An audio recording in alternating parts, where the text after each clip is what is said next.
देखते देखते RO RO exam में आप सिर्फ 40 दिन बचे हैं और ये सिचुएशन डू एंड डाई वाली हो चुकी है। ये आप भी जानते हो अच्छे से कि अगर आपने अब मेहनत नहीं करी, अगर आप अब नहीं जगे तो अब आपका आरओ आरओ निकालना बहुत ज़्यादा मुश्किल हो जाएगा।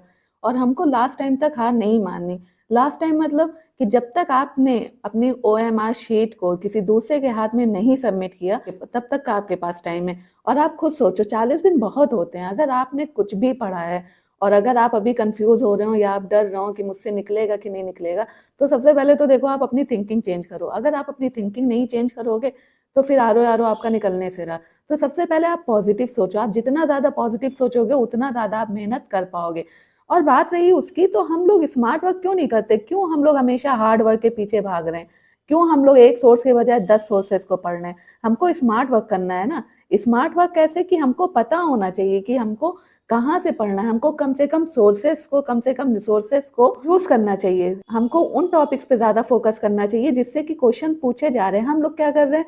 हम लोग एक एक धर्रे में जाके कि सब कुछ, हम लोग को सब कुछ पढ़ना है कि यहाँ से क्वेश्चन ना आ जाए, यहाँ से क्वेश्चन ना आ जाए। पॉसिबल है क्या? 200 में वो कितने ही क्वेश्चन दे देंगे। तो उनका जो फेवरेट टॉपिक है, जो उनके कोर टॉपिक है, हमको उन पे फोकस करना चाहिए। तो अब बात आ जाती है कि हमारा रिसोर्सेज क्या होना चाहिए। देखिए अब जो टाइम है, अब आपको ये रिवीजन का टाइम है अगर देखा जाए। लेकिन अगर आपको लगता है कि नहीं मुझे पढ़ना है और मैं उस तरह से नहीं पढ़ पाया या नहीं पढ़ पाई, तो आप तमीज से, आप पेशेंस के साथ, आप पूरी मेहनत के साथ आपको ये एक सोर्स पकड़ लो। आपको ये एक सोर्स, उसके लिए आप ल्यूसेंट यूज कर लो, आप पीआईक्यूज यूज कर लो। ये सिंपल सा है आपका, आपको ल्यूसेंट और पीआईक्यूज करना है। अगर नहीं तो आप मेरे नोट्स ले सकते हो जिसमें ऑलरेडी ल्यूसेंट और घटना चक्र आपका कवर है। अगर आपका खुद का नोट्स है तो भी आपको फिर अपना नोट्स और प्लस पीआईक्यूज करना है।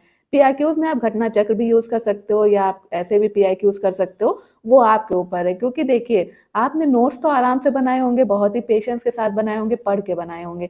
अगर आपने नोट्स नहीं बनाया है तो भी आप कोई एक सोर्स जरूर यूज करो। एक सोर्स में जैसे मैंने बोला कि आप मेरे नोट्स ले सकते हो या आप किसी और की हेल्प ले सकते हो या आपको जो सही लगे आप वो, लेकिन सोर्स आपका सिर्फ एक होना चाहिए। उसके साथ साथ आपका पीआईक्यूज होना चाहिए। जब ये दो सोर्स आप करोगे ना, तो फिर कोई भी नहीं रोक सकता आपका एग्जाम में 135 नंबर लाने के लिए। सिंपल सा है, जैसे हिंदी, हिंदी में हमको पता है कि 60 नंबर आते हैं। अगर हम उसमें 55 नंबर रख कर लेते हैं तो हमारा बेड़ा पार हो ही जाएगा। वो कैसे? कि हमने इसमें 55 नंबर कर लिया और जीएस में हमने 80 क्वेश्चन कर लिए सही, तो उससे टोटल हमारे कितने हो जाएंगे? हमारे 135 नंबर जो है हो जाएंगे। और 135 मुझे नहीं लगता कि इसके ऊपर कट ऑफ जाने वाली है। तो आपको सिंपली टारगेट करना है 135 पे। अब वो हम टारगेट करेंगे कैसे? सिंपल सी बात है। उसको टारगेट करने के पीछे सिंपल सा रीजन है कि आप उसे कैसे टारगेट करोगे। तो आपको सबसे पहले देख लेना है कि किस किस क्वेश्चन से सबसे ज्यादा क्वेश्चन आ रहे हैं। किस किस क्वेश्चन से, मतलब कि जैसे कि आपको मैंने बोला कि आपको स्मार्ट वर्क करना है, हार्ड वर्क पे आपको इतना फोकस नहीं करना। तो आपको रिसोर्सेस पता चल गया कि आप ल्यूसेंट पीआईक्यू से पढ़ लो या आप अपने नोट्स और पीआईक्यूज यूज कर लो।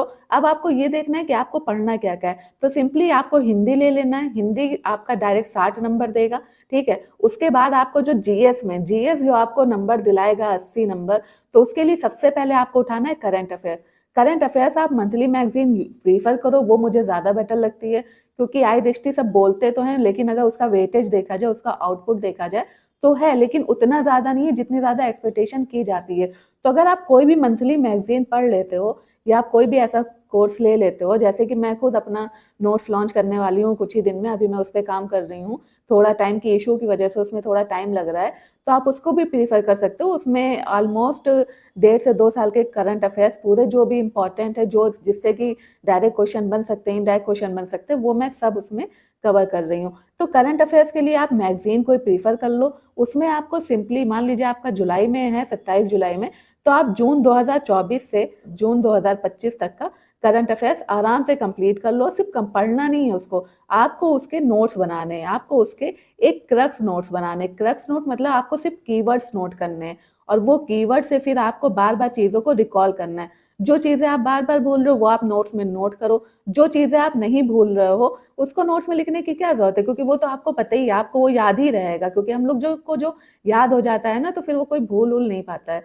तो सिंपल सा आप ऐसे करो। उसके बाद हम ले लेते हैं कि अगर हम सब्जेक्ट की बात करें तो हम देख लेते हैं पॉलिटी। क्वेश्चन तो सबसे ज़्यादा ज्योग्राफी से आता है, लेकिन अगर हम पॉलिटी में बात कर लें तो पॉलिटी से ऐसे क्वेश्चन आते हैं जो कि सही होने के चांसेस सबसे ज़्यादा हैं। जैसे आप मान लो फंडामेंटल राइट्स को पूछ लेते हैं, आपका वो शेड्यूल से क्वेश्चन पूछ लेते हैं, आपका फंडामेंटल ड्यूटीज डीपीएसपी एग्जीक्यूटिव से पूछ लेते हैं, पार्लियामेंट से क्वेश्चन आ जाता है कि राज्यसभा का प्रोसीजर क्या है, लोकसभा का प्रोसीजर क्या है, पीएम को कैसे लेते हैं, अटॉर्नी जनरल ऑफ इंडिया, ये सब कैसे वो इलेक्ट होते हैं। तो ये सब सिंपल से क्वेश्चन है। इमरजेंसी प्रोविजन क्या होता है। तो ये आपके जो कोर एरियाज है आपको इनको कवर करना है, जिससे कि आपके डायरेक्ट क्वेश्चन बन रहे हैं और इसमें आपको लापरवाही नहीं करना। बोला ना कि तमीज के साथ पढ़ लो, एकदम दिल लगा के पढ़ लो, क्योंकि ये हम सब लोग जानते हैं कि लास्ट टाइम में हम लोग जो पढ़ते हैं ना वो हमको एग्जाम में ज्यादा अच्छे से याद रहता है। तो आपको पॉलिटी कर लेना है। इसमें आप ऑलमोस्ट मान लो कि 10 से 15 क्वेश्चन आ जाते हैं। 10 से 15 क्वेश्चन में आप 10 से 12 क्वेश्चन तो सही कर ही लोगे ना। तो फिर मान लीजिए आपका 60 यहाँ पे हो गया, 20 से 25 क्वेश्चन आपके यहाँ पे आ जाते हैं। अगर आप अच्छे से मंथली मैगजीन कर ले जाते हो तो आप 18+ क्वेश्चन यहाँ कर लोगे। 10 क्वेश्चन आप यहाँ कर रहे हो, 28 क्वेश्चन आपको ऐसे मिल गए, इसमें ऐसे मिल गए, तो आपके 88 क्वेश्चन तो ऐसे ही हो गए। अब उसके बाद हमको ये देखना है हम और कहाँ पे काम करके ज्यादा से ज्यादा नंबर ले सकते हैं। तो उसके लिए सिंपल सा है, आप रीजनिंग ले लो। रीजनिंग क्या होता है कि ये जो आयोग होता है तो मोस्टली जो जीएस के आंसर होते हैं उसमें प्रॉब्लम हो जाती है कि उसमें क्वेश्चन गलत हुआ तो ये होगा, आयोग उसे सही मानेगा कि नहीं मानेगा। लेकिन रीजनिंग का ये होता है कि आप एक्यूरेट आंसर जो है वो उसमें लगा देते हो और आपका दिमाग भी जो है वो थोड़ा सा जीएस से अलग हट जाता है कि आप रट्टाफिकेशन की जगह थोड़ा अपने माइंड का इस तरह से यूज करते हो। तो वो भी, तो इससे भी आपके 10 से 15 क्वेश्चन आराम से बन जाते हैं। तो अगर आप इसको कर लेते हो तो यहाँ से भी आप क्वेश्चन ले सकते हो। दूसरा जो मुझे लगता है तो आप ज्योग्राफी ले लो। ज्योग्राफी में आपको सब नहीं पढ़ना, ज्योग्राफी में आपको कुछ ही चीजें पढ़नी है कि जिससे कि क्वेश्चन आपके बन ही रहे, उससे अलग आपके क्वेश्चन नहीं बनेंगे। फॉर एग्जाम्पल अगर जैसे आप देख लो ज्योग्राफी में आपका रिवर जरूर आता है, रिवर से क्वेश्चन आपके आते ही हैं, लेक से आपके क्वेश्चन आ ही रहे हैं, इससे कुछ नहीं। आपका अर्थक्वेक हो गया, आपका वॉल्केनोज हो गया, ठीक है, आपका मैपिंग हो गया, मैपिंग से डायरेक्ट क्वेश्चन आ रहे हैं तो आपको मैपिंग पे भी फोकस करना है, क्योंकि ज्योग्राफी तो आपको मैपिंग से ही पढ़नी है ना। आप ऐसे चाहो कि आप ज्योग्राफी को ऐसे ही पढ़ते चले जाओ तो पॉसिबल नहीं है। आप अर्थ के इंटीरियर को अच्छे से देख लो कि उसमें जो कोर मेंटल क्रस्ट होती है उसमें क्या क्या मिलता है, कैसे क्या होता है, इन सब चीजों को आप अच्छे से पढ़ लो तो ज्योग्राफी में आप आराम से, उसमें 22 क्वेश्चन तक पूछते हैं तो आप आराम से उसमें 15 से 16 या 18 क्वेश्चन कर ले जाओगे। उसके साथ अगर मैं बात कर लूँ तो इन्वायरमेंट में क्या ही पूछते हैं, इन्वायरमेंट में मैचिंग वाला आ जाता है डायरेक्ट। और मैचिंग वो करते कैसे हैं, नेशनल पार्क दे देंगे और स्टेट नेम दे देंगे और बोलेंगे ये कहाँ पर है। तो आपको नेशनल पार्क अच्छे से कर लेना, रामसर साइट्स आपको अच्छे से कर लेनी है। जो भी इम्पोर्टेंट जैसे आपके बायोस्फीयर रिजर्व हैं, कहाँ पे कौन सी चीज़ें बनी हैं जो कि इन्वायरमेंट से रिलेटेड है, आपका सस्टेनेबल डेवलपमेंट गोल जो है, उन गोल के आपको 17 के 17 गोल को अच्छे से याद कर लेना है, क्योंकि आप देख लो कि 3 साल से लगातार वो भी आपका मैचिंग में पूछा जा रहा है। तो इस तरह से कुछ इंपॉर्टेंट टॉपिक है जिनको आपको करना ही करना है, ये आप आराम से कर लो। उसके बाद आपको हिस्ट्री हम देख लेते हैं। तो हिस्ट्री तो ऐसा है ना कि अगर आप चाह लो कि हिस्ट्री आप 10-15 दिन में खत्म कर लो, उससे आपके क्वेश्चन बन जाए, तो वो तो पॉसिबल नहीं। ये आप भी जानते हो, मैं भी जानती हूँ, क्योंकि हिस्ट्री से ना इन लोग पता नहीं कहाँ से क्वेश्चन उठा लाते हैं। कुछ क्वेश्चन तो आपको डायरेक्ट मिल जाते हो, कुछ लगते हैं कि पता नहीं कहाँ से। पूरे 200 क्वेश्चन तो सही करने हैं नहीं, आपको उतने ही क्वेश्चन सही करने हैं जिससे कि आपकी कट ऑफ क्लियर हो जाए। उससे ज्यादा आप क्या ही करोगे। तो अगर मैं देखूं तो हिस्ट्री में भी कुछ इंपॉर्टेंट टॉपिक्स होते हैं। हिस्ट्री में जैसे आप ये मान लो कि 3 सेगमेंट होते हैं आपके, एशियन, मिडीवल और मॉडर्न। तो एशियन में आपको पता है कि आपको इंडस वैली सिविलाइजेशन को अच्छे से कर लेना है। जो आपका महाजनपद है, महाजनपद 16 महाजनपद और उनकी जो कैपिटल है, आपको उसको अच्छे से याद कर लेना है। प्लस अगर आप बात कर लो जो गुप्ता एम्पायर है, जो मौर्य एम्पायर है, आपको उसको अच्छे से कर लेना है। फिर अगर हम मिडीवल में बात करें तो उसमें आपको बुक से बहुत ज्यादा क्वेश्चन पूछते हैं कि ये बुक किसने लिखी, किसके टाइम पे लिखी, और वहाँ की जो हिस्टोरिकल मॉन्यूमेंट्स है उससे रिलेटेड पूछते हैं कि किसकी जो टॉम्ब है वो कहाँ है या ये चीज कहाँ पे बनी है। मॉडर्न में अगर मैं बात करूँ तो मॉडर्न में मोस्टली जो ज्यादा मैंने देखा तो वो पूछा जाता है आपका 1917 से ज्यादातर क्वेश्चन आते हैं, या आप ये मान लो 1909 के क्वेश्चन बन जाते हैं, बंगाल विभाजन बन जाता है, या आप ये देख लो कि साइमन कमीशन से रिलेटेड क्वेश्चन आते हैं, क्विट इंडिया मूवमेंट से आते हैं, इंडिविजुअल सत्याग्रह से। तो ये सब क्वेश्चन आपके बन रहे हैं। आपको टॉपिक पहचानना होगा कि आपको कहाँ से क्या पढ़ना है। तो तो आप मॉडर्न हिस्ट्री में 1857 की क्रांति पढ़ लो, आप जो है जो गांधीयन एरा है वो आप पूरा अच्छे से पढ़ लो, उसको घोल के पी लो। प्लस जितने भी रिवॉल्ट हुए थे, कितने रिवॉल्ट हुए होंगे आपके, 40 से 50 रिवॉल्ट हुए होंगे। आप डेली अगर 2-2 रिवॉल्ट भी याद करते हो कि कब हुआ, कहाँ हुआ और किसके बीच में हुआ, उसके बीच में, और मतलब और कौन सी वॉर हुई और उस वॉर के टाइम पे कौन सी ट्रीटी हुई, तो इन चीज़ों को दो दो भी करके याद करते हो ना, तो आप आराम से 20 दिन में 40 तो याद ही कर ले जाओगे। तो ये आपका स्मार्ट तरीका होता है, आप जैसे पढ़ लो बुक से, जो भी कर रहे हो आप पढ़ो, डजेंट मैटर। लेकिन आप ये देखो कि क्या आप 1.5 से 2 घंटा, 2.5 घंटा आप स्मार्ट वर्क को दे सकते हो। अगर आप स्मार्ट वर्क को दे रहे हो, उसके बाद आपका क्वेश्चन निकल के आ रहा है, आप उसको सॉल्व कर ले जा रहे हो, आपकी कट ऑफ क्लियर हो रही है, तो क्या प्रॉब्लम है, आपके माइंड की भी तो एक्सरसाइज हो रही है। तो सिंपली आपको कोर जो टॉपिक है, जो भी कोर टॉपिक है, अगर आप बोलोगे तो मैं पूरी लिस्ट इसकी प्रोवाइड करवा दूंगी, जो भी कोर टॉपिक्स है। उसके लिए आपको सिंपली करना क्या है, आपको मेरा टेलीग्राम जो चैनल है उसकी लिंक डिस्क्रिप्शन में, आपको वो ज्वाइन करनी है। साथ ही साथ अगर आपको मेरा नोट्स चाहिए तो नोट्स के लिए आप मुझे व्हाट्सअप कर सकते हैं, वो भी मैं जो व्हाट्सअप का नंबर भी डिस्क्रिप्शन में दिया हुआ है। तो इस पे आपको फोकस करना है। अब यूपी स्पेशल के लिए सब लोग बहुत परेशान होते हैं, हम क्या करें क्या करें। आप पीआईक्यूज लगाओ ना, आप पीआईक्यूज पे ध्यान क्यों नहीं देते हो, आप पीआईक्यूज कराओ। करंट अफेयर्स में ऑलरेडी आपका यूपी का जो करंट अफेयर्स है वो कंप्लीट हो गई, तो आप पीआईक्यूज लगाओ, पीआईक्यूज से तो क्वेश्चन आपके बन ही रहे हैं। और रही बात उसकी बेसिक चीजों की, तो वो तो हमको पता है ना कि यूपी का फॉर्मेशन कब हुआ, उसका सिंबल क्या है, तो इस तरह से चीजें तो हमको पता है ना। आप सिंपली किसी का भी नोट्स ले लो यूपी स्पेशल के, लो उसको पढ़ लो। रही बात एग्रीकल्चर, मिनरल और सेंसस, ये सब देखिए एक एक दिन का टॉपिक है। आप इसको अगर एक एक दिन आराम से दे लोगे तो 5 दिन में आपके जो छोटे छोटे टॉपिक है वो कवर हो जाएंगे। अब बात कर लेते हैं इकोनॉमिक्स की। तो इकोनॉमिक्स में आपको क्या करना है, आपको इकोनॉमिक सर्वे और प्लस बजट यूपी का और इंडिया का, ये आप कर लो। यहाँ से आपके 8 से 10 क्वेश्चन आराम से बन जाते हैं। तो ये इतना करने के बाद आप आराम से जो है इसमें नंबर एक्वायर कर सकते हो।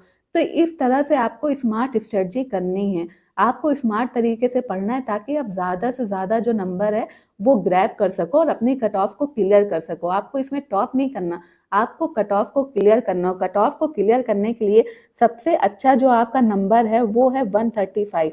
130 से 135 के बीच में आप रहोगे तो आप आराम से कट ऑफ को क्लियर कर लोगे। बाकी ये पेपर के ऊपर डिपेंड करता है कि वो टफ आ रहा है कि इजी आ रहा है कि मीडियम आ रहा है, क्योंकि जिस हिसाब से पेपर का नेचर होगा उसी हिसाब से आपकी कट ऑफ ऊपर नीचे होगी।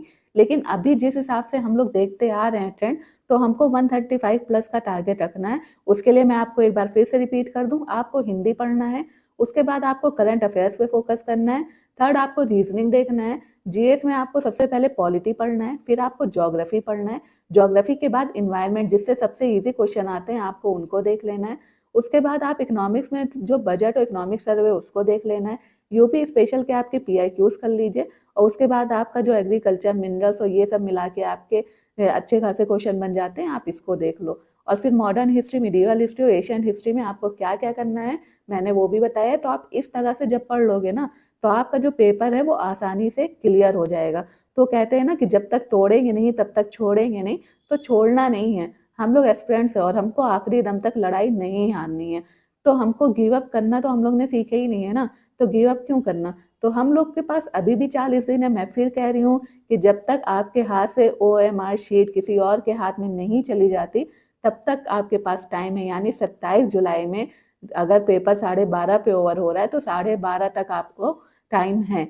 तो आपको आराम से पढ़ना है, लेकिन आराम से इतना आराम से ना पढ़ो कि 40 दिन भी आपका 20 दिन में कन्वर्ट हो जाए, क्योंकि इससे कम दिन में तो पॉसिबल ही नहीं है। मतलब अगर प्रैक्टिकली सोचो तो पॉसिबल नहीं है। हाँ, अगर आपके पास कोई सुपर पावर हो या आपका माइंड बहुत अच्छा हो तो आप कर सकते हो। मैं ये नहीं कह रही हूँ कि ये मतलब हो ही नहीं सकता, तो हो सकता है, होता है कुछ कुछ केसेस में।